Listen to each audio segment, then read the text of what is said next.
तो देखिए भारतीय संविधान, यहाँ एक शब्द देखिए, पूर्णतः कब लागू किया गया। ठीक है, तो हमारा आंसर हम जानते हैं 26 जनवरी को क्या मनाया जाता है, गणतंत्र दिवस, और उसी दिन क्या हुआ था, जो है संविधान पूरी तरह लागू हुआ था।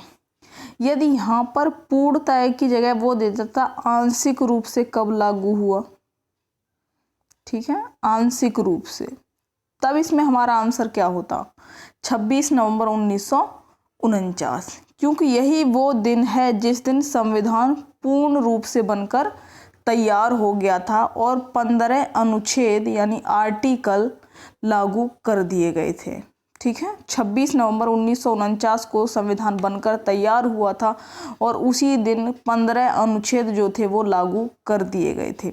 पर पूर्ण रूप से संविधान कब लागू हुआ था, 26 जनवरी 1950 को हमारे संविधान के जितने भी अनुच्छेद हैं 395 अनुच्छेद सभी लागू कर दिए गए थे। ठीक है, चलिए, तो इस प्रश्न से दो बातें क्लियर हो गई आपकी। 26 जनवरी 1950 को पूर्ण रूप से और 26 नवंबर 1950 को आंशिक रूप से संविधान लागू हुआ था।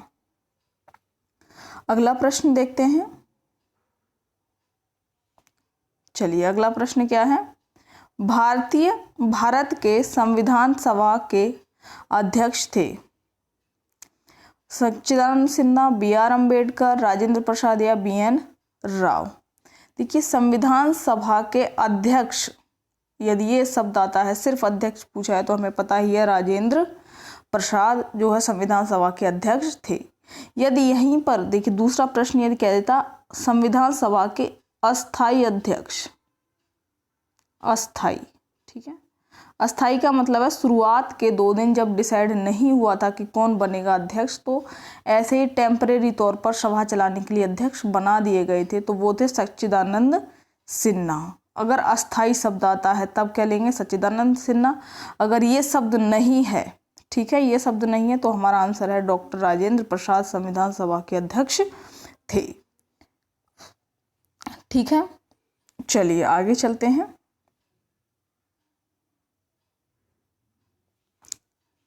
अगला प्रश्न देखिए,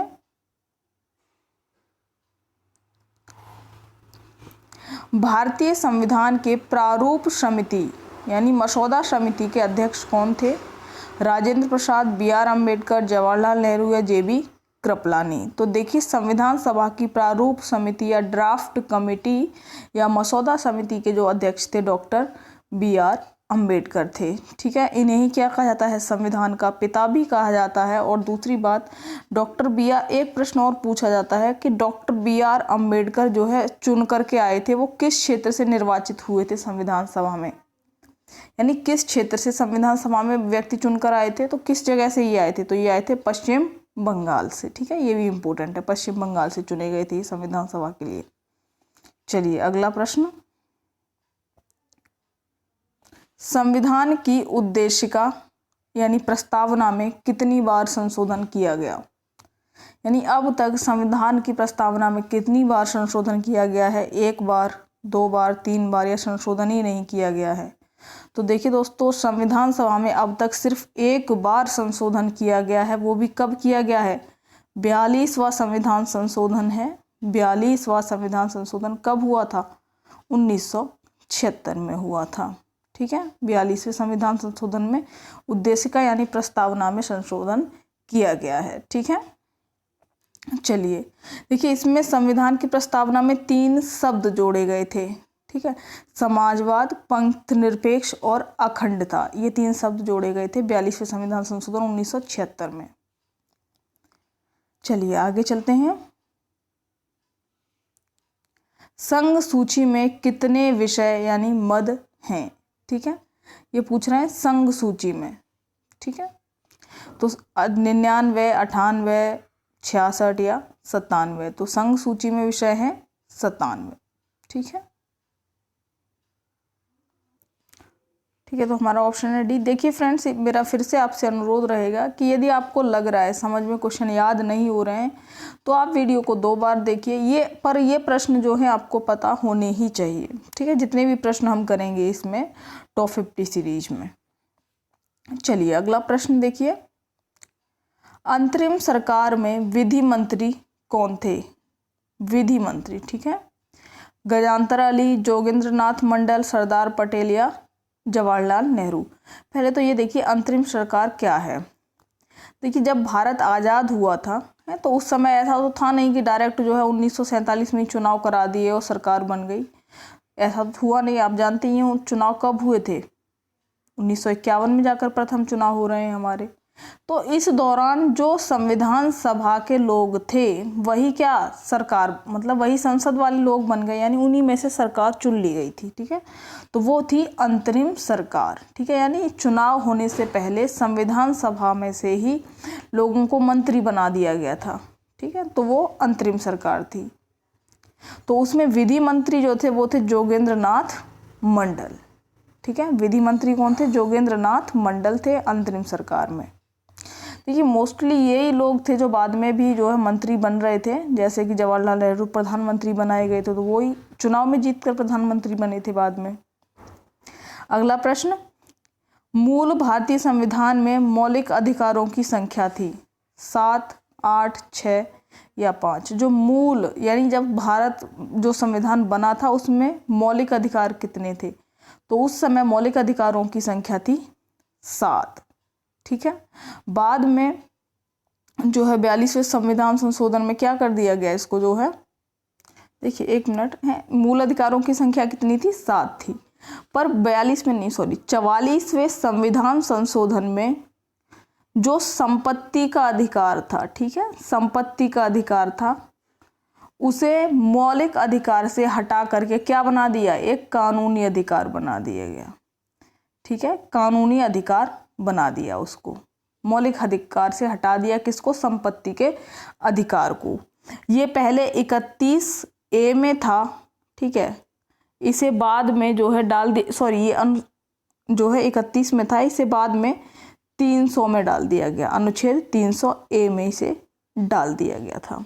ठीक है, तो ये आपको पता होना चाहिए कि संपत्ति का अधिकार कौन से संविधान संशोधन में हटाया गया था, 44वें संविधान संशोधन में मौलिक अधिकार से हटा करके इसे एक कानूनी अधिकार बना दिया गया था। और इसे कौन से आर्टिकल में डाला गया था, 300A में। हटाया किस में था, 31 में से। ठीक है, तो ये प्रश्न आपको पता होने चाहिए। चलिए अगला प्रश्न देखिए, भारतीय संविधान के किस भाग में नागरिकता का उल्लेख किया गया है। तो भारतीय संविधान के किस भाग में नागरिकता का उल्लेख किया गया है, भाग 2 में नागरिकता का उल्लेख किया गया है। और इनमें क्या क्या है ये भी आप लोग पढ़ लीजिएगा। ठीक है, जैसे भाग 3 में क्या है, मौलिक अधिकार है, भाग 4 में क्या है, नीति निर्देशक तत्व है, और इसमें क्या है, संघ राज्य क्षेत्र। चलिए अगला प्रश्न देखते हैं, भारतीय संविधान में मूल कर्तव्यों की संख्या है।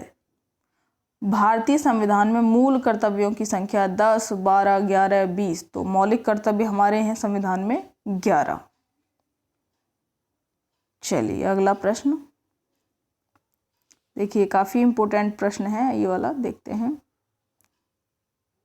एक मिनट है। अगला प्रश्न, चतुर्थ स्तंभ यानी 4th पिलर शब्द से क्या अभिप्राय है, न्यायपालिका, प्रेस तथा समाचार पत्र, कार्यपालिका या नागरिक। तो देखिए लोकतंत्र का चतुर्थ स्तंभ या 4th पिलर कहा जाता है प्रेस तथा समाचार पत्रों को। ठीक है, ये मोस्ट इंपोर्टेंट है, प्रेस या समाचार पत्र क्या है, 4th पिलर हैं लोकतंत्र के। ठीक है, चलिए अगला प्रश्न,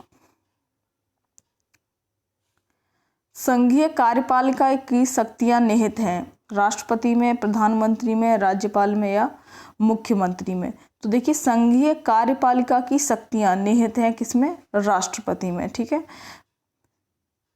बहुत से लोगों को मन में ध्यान आता है कि भाई प्रधानमंत्री है हमारे, जो है मोस्टली क्या है पावरफुल तो प्रधानमंत्री है, पर नहीं, कानूनी रूप से जो भी चीज़ें होती हैं वो राष्ट्रपति के नाम से ही की जाती हैं। ठीक है, राष्ट्रपति का प्रधानमंत्री को सलाहकार माना जाता है।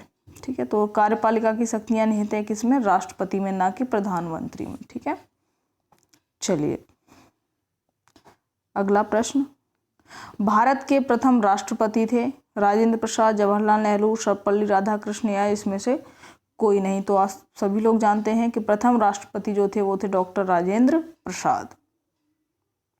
ठीक है, वो सर्वपल्ली राधाकृष्ण कौन थे, पहले उपराष्ट्रपति, ठीक है। और ये 2 बार बने थे लगातार, और इनका भी कार्यकाल जो है जो लगातार 2 बार ये उपराष्ट्रपति रह चुके हैं। जवाहरलाल नेहरू को आप जानते हैं पहले प्रधानमंत्री हैं। अगला प्रश्न, राष्ट्रपति का कार्यकाल कितने वर्ष का होता है? राष्ट्रपति का कार्यकाल कितने वर्ष का होता है? 6 वर्ष, 5 वर्ष, 4 वर्ष, या इनमें से कोई नहीं। तो आप सभी जानते हैं कि राष्ट्रपति हो या उपराष्ट्रपति, दोनों का कार्यकाल कितने वर्ष के लिए होता है? 5 वर्ष के लिए होता है। अगला प्रश्न,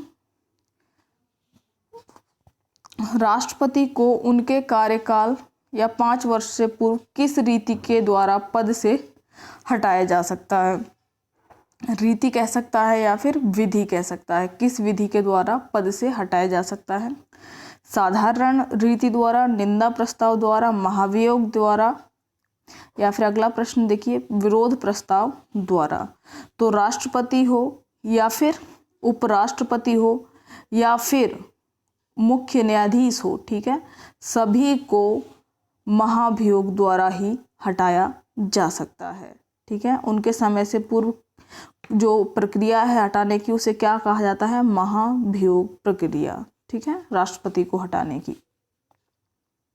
चलिए अगला प्रश्न, उच्चतम न्यायालय में कितने न्यायाधीश हैं? देखिए यहाँ पर कई बच्चों को कन्फ्यूजन हो जाता है कि उच्चतम न्यायालय है और एक शब्द होता है उच्च न्यायालय, ठीक है। तो देखिए उच्चतम न्यायालय सुप्रीम कोर्ट को कहा जाता है, ठीक है, और उच्च न्यायालय हाई कोर्ट को कहा जाता है, ठीक है। उच्चतम यानी सुप्रीम, सुप्रीम कोर्ट आप जानते ही हैं कहाँ पर है? दिल्ली में है। और हाई कोर्ट प्रत्येक राज्य का अपना होता है, ठीक है। तो उच्चतम न्यायालय में कितने न्यायाधीश हैं? ऑप्शन है 25, 28, 30 या 35। तो वर्तमान समय में उच्चतम न्यायालय में कितने न्यायाधीश हैं? 30 न्यायाधीश हैं, और एक मुख्य न्यायाधीश होता है, तो टोटल होगा 31। अगर सिर्फ न्यायाधीश पूछे हैं तो 30, ठीक है। चलिए अगला प्रश्न देखते हैं, राष्ट्रपति का चुनाव किस प्रणाली के द्वारा किया जाता है? समानुपातिक प्रतिनिधित्व प्रणाली, सूची प्रणाली, एकल मत प्रणाली या प्रतिनिधित्व प्रणाली? तो देखिए राष्ट्रपति का जो चुनाव है वो किया जाता है समानुपातिक प्रतिनिधित्व प्रणाली। उपराष्ट्रपति का चुनाव है वो भी इसी प्रणाली से ही किया जाता है, ठीक है। तो राष्ट्रपति और उपराष्ट्रपति और राज्यसभा के सदस्य, ठीक है। देखिए ध्यान रखिएगा, बहुत इंपॉर्टेंट है, जो चीज़ें आपको एक्स्ट्रा बताई जा रही हैं वो भी काफ़ी इंपॉर्टेंट है, ठीक है, तो उनको भी ध्यान से सुनना है। तो तीनों के चुनाव किए जाते हैं समानुपातिक प्रतिनिधित्व प्रणाली से। कौन कौन? एक तो राष्ट्रपति, दूसरा उपराष्ट्रपति, तीसरे राज्यसभा के सदस्य। इन सभी के लिए कौन सी प्रणाली अपनाई जाती है? समानुपातिक प्रतिनिधित्व प्रणाली। चलिए अगला प्रश्न, भारत के प्रथम उपराष्ट्रपति से भैरों सिंह शेखावत, हामिद अंसारी, एस राधाकृष्णन या जाकिर हुसैन? तो आप सभी जानते ही हैं, मैंने ऊपर भी आपको बताया था। तो एस यानी सर्वपल्ली राधाकृष्णन भारत के प्रथम उपराष्ट्रपति थे, ठीक है। चलिए अगला प्रश्न देखिए, संविधान में कितने प्रकार के आपातकालों का प्रावधान है? संविधान में कितने प्रकार के आपातकालों का प्रावधान है? ऑप्शन है आपके सामने 1, 4, 2 या 3। तो संविधान में 3 प्रकार के आपातकालों का प्रावधान है, ठीक है। 3 प्रकार के आपातकालों का प्रावधान है भारतीय संविधान में। चलिए अगला प्रश्न देखते हैं, एक मिनट, इसमें थोड़ा प्रॉब्लम हो रही है। अगला प्रश्न, भारत के निर्विरोध चुने जाने वाले राष्ट्रपति थे? नीलम संजीव रेड्डी, प्रतिभा पाटिल, KR नारायण या शंकर दयाल शर्मा? निर्विरोध का मतलब है कि उनके विरोध में कोई दूसरा प्रतिनिधि खड़ा ही नहीं हुआ, ठीक है। तो ऐसे राष्ट्रपति थे नीलम संजीव रेड्डी, ठीक है। यानी ये रेडी थे राष्ट्रपति बनने के लिए क्योंकि इनके विरोध में कोई दूसरा व्यक्ति खड़ा ही नहीं हुआ था, निर्विरोध चुने गए थे। कौन? नीलम, संजीव और रेड्डी। तो पहले इतने नाम है इनके में, नीलम भी है, संजीव भी है, तो इन्हें क्या ज़रूरत थी किसी अपोजिशन की, ठीक है। चलिए ये याद करने की ट्रिक है, ठीक है। अगला प्रश्न, राज्यसभा को भंग किया जा सकता है हर 5 वर्ष बाद, 6 वर्ष बाद, प्रधानमंत्री की सलाह पर या उपरोक्त में से कोई नहीं। तो देखिए राज्यसभा को भंग कभी नहीं किया जा सकता। ठीक है, ये क्या है? राज्यसभा एक स्थायी सदन है। स्थायी यानी कभी खत्म नहीं होने वाला स्थायी सदन, इसको भंग नहीं किया जा सकता। ठीक है, लोकसभा को राष्ट्रपति भंग कर सकता है पर राज्यसभा कभी भंग नहीं की जा सकती। चलिए अगला प्रश्न देखिए क्या है। राष्ट्रपति द्वारा राज्यसभा में कितने सदस्य मनोनीत किए जाते हैं? राष्ट्रपति द्वारा किस में राज्यसभा में कितने सदस्य मनोनीत किए जा सकते हैं? 10, 12, 15, 2। तो राज्यसभा में मनोनीत किए जा सकते हैं राष्ट्रपति द्वारा कितने सदस्य? 12 सदस्य। अगर राज्यसभा की जगह लोकसभा होती तब कितने मनोनीत कर सकता था? तो तब राष्ट्रपति 2 सदस्यों को मनोनीत कर सकते हैं, वो भी कौन? Anglo Indian. ठीक है, लोकसभा में 2 एंग्लो इंडियन, बाकी राज्यसभा में 12 सदस्यों को मनोनीत कर सकते हैं। ठीक है, चलिए अगला प्रश्न। भारत के प्रथम प्रधानमंत्री कौन थे? बड़ा आसान प्रश्न है। जवाहरलाल नेहरू, लाल बहादुर शास्त्री, इंदिरा गांधी, मोरारजी देसाई। तो प्रथम प्रधानमंत्री हैं भारत के जवाहरलाल नेहरू। ठीक है, चलिए अगला प्रश्न। स्वतंत्र भारत के लोकसभा का पहला अध्यक्ष कौन था? ठीक है, एक मिनट। स्वतंत्र भारत की लोकसभा का पहला अध्यक्ष कौन था? हुकुम सिंह, एम अनंत शयन आयंगर, गणेश वासुदेव मावलंकर या नीलम संजीव रेड्डी। ठीक है, तो लोकसभा के पहले अध्यक्ष थे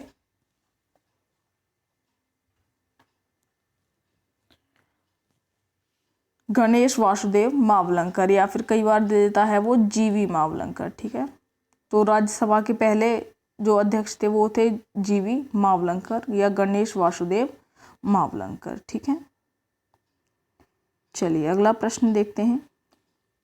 धन विधेयक की स्वीकृति से लोकसभा में लाया जाता है। धन विधेयक किसकी स्वीकृति से लोकसभा में लाया जाता है? राष्ट्रपति, लोकसभा अध्यक्ष, मंत्रिमंडल या वित्त मंत्री। तो देखिए धन विधेयक किसकी स्वीकृति से? राष्ट्रपति की स्वीकृति से लोकसभा में लाया जाता है। ठीक है, याद रखिएगा, धन विधेयक राष्ट्रपति की स्वीकृति से लोकसभा में लाया जाता है। कोई विधेयक धन विधेयक है या नहीं, इसका जो है निर्णय कौन करता है? लोकसभा अध्यक्ष। ठीक है, कई बच्चे कंफ्यूज हो जाते हैं इसमें। तो कोई विधेयक धन विधेयक है या नहीं, इसका निर्णय कौन करेगा? लोकसभा अध्यक्ष। पर धन विधेयक किसकी स्वीकृति से लाया जाएगा लोकसभा में? तो उसमें आएगा राष्ट्रपति की स्वीकृति से। ठीक है, चलिए अगला प्रश्न देखते हैं। मंत्रिपरिषद की बैठकों की अध्यक्षता कौन करता है? मंत्रिपरिषद की बैठकों की अध्यक्षता कौन करता है? प्रधानमंत्री, राष्ट्रपति, लोकसभा अध्यक्ष या मंत्रिमंडल सचिव। तो देखिए मंत्रिपरिषद की बैठकों की अध्यक्षता करेगा कौन? प्रधानमंत्री। ठीक है, चलिए अगला प्रश्न। नीति आयोग का अध्यक्ष कौन होता है? नीति आयोग ये किसकी जगह आया है? 1 जनवरी 2015 से ये लागू हुआ है। पहले इसका नाम क्या था? योजना आयोग, उसका नाम बदल करके क्या कर दिया गया? नीति आयोग। और ये जो है स्टार्ट कब से हुआ है? जनवरी 2015 से। इसका अध्यक्ष कौन होता है? उपराष्ट्रपति, उपराष्ट्रपति, प्रधानमंत्री या वित्त मंत्री। तो नीति आयोग का अध्यक्ष होता है प्रधानमंत्री। ठीक है, नीति आयोग का अध्यक्ष प्रधानमंत्री होता है। और इसमें एक प्रश्न और बन सकता है, सभी जो इसके सदस्यों में कौन कौन शामिल होता है? सभी राज्यों के जो मुख्यमंत्री हैं वो इसके सदस्य होते हैं नीति आयोग के। चलिए अगला प्रश्न। भारत में कुल राज्यों की संख्या है 28, 29, 27 या 30। तो आप जानते ही हैं भारत में कुल राज्यों की संख्या है 29। 29वां राज्य कौन बना है? जून 2014 में बना है जो तेलंगाना। ठीक है, तेलंगाना क्या है? 29वां राज्य। और भारत में कुल राज्यों की संख्या 29। अगला प्रश्न, उच्चतम न्यायालय की प्रथम महिला न्यायाधीश थी। उच्चतम आपको बताया ही है कौन, सुप्रीम कोर्ट की पहली जो महिला न्यायाधीश थी MS फातिमा बीबी, सुजाता मनोहर, रूमा पाल, सुधा मिश्रा। तो उच्चतम न्यायालय की प्रथम महिला न्यायाधीश थी फातिमा बीबी। फातिमा बीबी यानी सुप्रीम कोर्ट की पहली महिला न्यायाधीश। ठीक है, देखिए यहाँ पर मैं आपको सबकी एक ट्रिक्स ही बताऊँ तो वो संभव नहीं हो पाता। यदि आपको लगता है कि कोई प्रश्न याद नहीं हो रहा है तो मैंने क्या कहा है, आपको हमेशा कहानियाँ बनानी होती हैं। ट्रिक्स यानी कहानियाँ, तो आप वीडियो को रोक करके बीच में यानी पॉज करके उसकी एक कहानी बना सकते हैं। ठीक है, चलिए जैसे कि मैं आपको इसमें एग्जाम्पल के तौर पर बता भी दूँ, भारत के राष्ट्रपति का वेतन का भत्ता प्रदान किया जाता है। भारत के राष्ट्रपति को वेतन का भत्ता कहाँ से मिलता है? ठीक है, यानी उनकी जो पेंशन वगैरह है या जो वेतन है वो कहाँ से मिलता है? संचित निधि से, आकस्मिक निधि से, विशेष निधि से या संसद से। तो वेतन भत्ता मिलता है। देखिए चाहे इसमें राष्ट्रपति दे दे, उपराष्ट्रपति दे दे, ठीक है, संसद का कोई सदस्य दे दे या फिर कोई मंत्री का नाम दे दे, तो सबको जो है भत्ता कहाँ से मिलेगा? संचित निधि से। चाहे राज्यपाल दे दे, ठीक है, तो संचित निधि से। ठीक है, तो इसका मतलब क्या है कि जो राष्ट्रपति हैं या नेता हैं या ये लोग किसका खाते हैं कि जो हमने संचय करके रखी हुई है। संचय तो आप जानते ही हैं, यानी इकट्ठा करके जो रखी हुई है उस निधि से ये लोग जो है पैसा खाते हैं। यानी भारत का खजाना है, एक जगह इकट्ठा है, यानी संचय है, उसमें से इन सबको जो है पैसा दिया जाता है। ठीक है, तो कहाँ से? संचित निधि से। संचय किया हुआ धन खा जाते हैं नेता लोग। ऐसे एक कहानी आप बना सकते हैं। चलिए अगला प्रश्न, उत्तर प्रदेश उच्च न्यायालय की पीठ कहाँ स्थित है? ठीक है, देखिए यहाँ पर एक शब्द है पीठ है और एक होता है खंडपीठ। ठीक है, तो दोनों में अंतर है। कई बार बच्चे पीठ पढ़ते हैं और खंडपीठ समझ बैठते हैं। ठीक है, तो देखिए हम इस प्रश्न का आंसर देखते हैं। उच्चतम न्यायालय की पीठ कहाँ स्थित है? लखनऊ, कानपुर, इलाहाबाद या नोएडा। तो आप जानते ही हैं उत्तर प्रदेश का हाई कोर्ट कहाँ पर है? इलाहाबाद में है। ठीक है, खंडपीठ का मतलब होता है उसकी एक ब्रांच, जो ओरिजिनल चीज़ है उसकी ब्रांच कहाँ पर है। तो यदि पीठ की जगह खंडपीठ आएगा तब क्या है? लखनऊ में उच्चतम न्यायालय की खंडपीठ है। ठीक है, मेरठ वाले मांग कर रहे थे कि उच्चतम न्यायालय की एक खंडपीठ जो है पश्चिमी उत्तर प्रदेश के लिए मेरठ में बनवाई जाए। ठीक है, तो उसके लिए धरना प्रदर्शन भी चल रहा था बीच में। तो अभी है कहाँ खंडपीठ? लखनऊ में है। पीठ कहाँ पर है? इलाहाबाद में। चलिए अगला प्रश्न, सर्वोच्च न्यायालय के न्यायाधीश किस आयु में सेवानिवृत्त होते हैं? सर्वोच्च न्यायालय यानी सुप्रीम कोर्ट के न्यायाधीश किस आयु में सेवानिवृत्त होते हैं? 60, 62, 63 या 65 वर्ष। तो देखिए सर्वोच्च न्यायालय के न्यायाधीश 65 वर्ष की आयु में सेवानिवृत्त यानी रिटायर होते हैं। यदि सर्वोच्च की जगह उच्च न्यायालय होता तो आंसर हो जाता आपका 62 वर्ष। ठीक है, चलिए यानी हाई कोर्ट के 62 और सुप्रीम कोर्ट के 65 वर्ष में रिटायर होते हैं जज।